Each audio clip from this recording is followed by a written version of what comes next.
The Innocence Project estimates about 20,000 people in America are currently incarcerated for crimes they did not commit. Rarely do these people get to prove their innocence, and even more rarely do their cases garner national attention. But this Monday, NBC News Studios will be releasing its first original podcast, Letters from Sing Sing, telling the story of Jon-Adrian J.J. Velazquez, a man formerly imprisoned at New York's notorious Sing Sing Correctional Facility for more than 23 years for a murder he says he did not commit. JJ was convicted of murdering a police officer in 1998 when he was 22 years old. He spent the next 2 decades of his life not only maintaining his innocence, but seeking to prove it.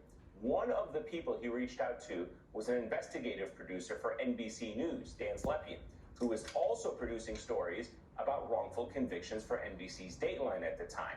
Their efforts to unravel JJ's conviction, all while navigating America's flawed criminal justice system, will be depicted, throughout all 7 episodes of Letters from Sing Sing, including this heart-wrenching moment 12 years into their relationship when JJ wrote Dan a letter that said this. I am not simply innocent. I am clearly innocent. Everyone knows this. I'm writing this letter suffocating in this tiny-ass cage.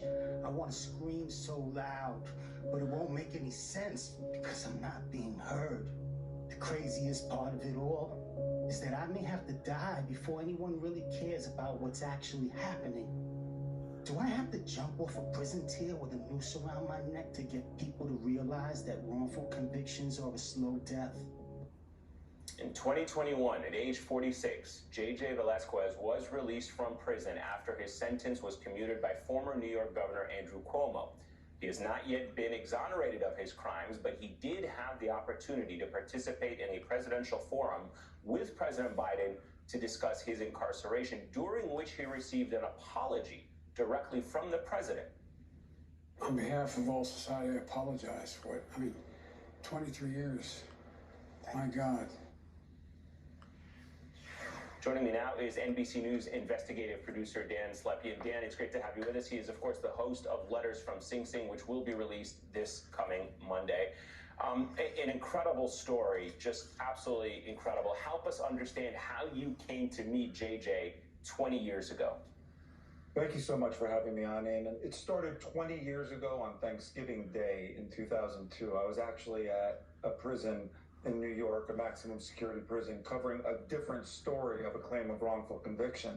And I walked into the lobby and a woman was standing there with these 2 little boys on each hand. And she said, "My name is Maria Velazquez. My son, Jon-Adrian JJ, he's innocent. Can you help us?" She had heard about the other story I was working on. I obviously was skeptical, and I obviously had no idea what the story was about.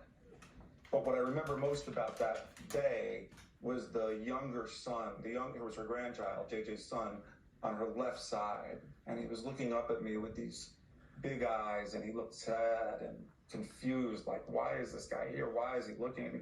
And the only thing I could think is, whether his father is guilty or innocent, these little guys should not be in prison on Thanksgiving Day.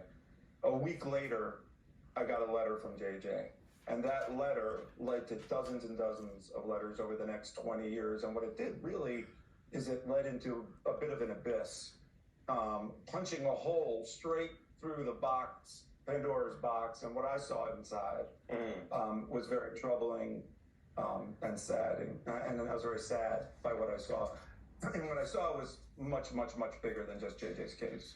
Let's talk about that for a moment. You spoke to the New York Times about this and said what started with one wrongful conviction claim became a chain of human dominoes. Expand on that for us.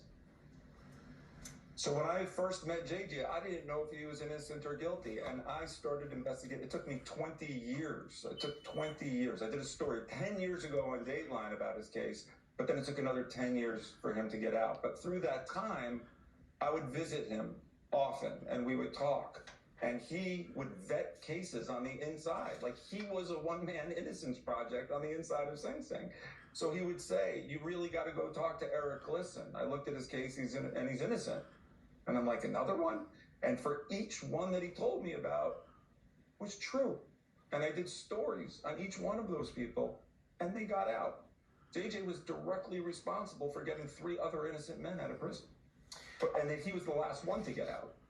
Absolutely incredible. Dan Slepian, I mean, just incredible journalism, incredible reporting, and good on you for being so persistent, staying with it for 20 years. And I'm sure JJ and his family certainly appreciate, certainly the young kid that you first saw in that prison certainly appreciates it now. Thank you so much, Dan Slepian. Letters from Sing Sing drops Monday. You can get it wherever you get your podcasts. We'll be right back.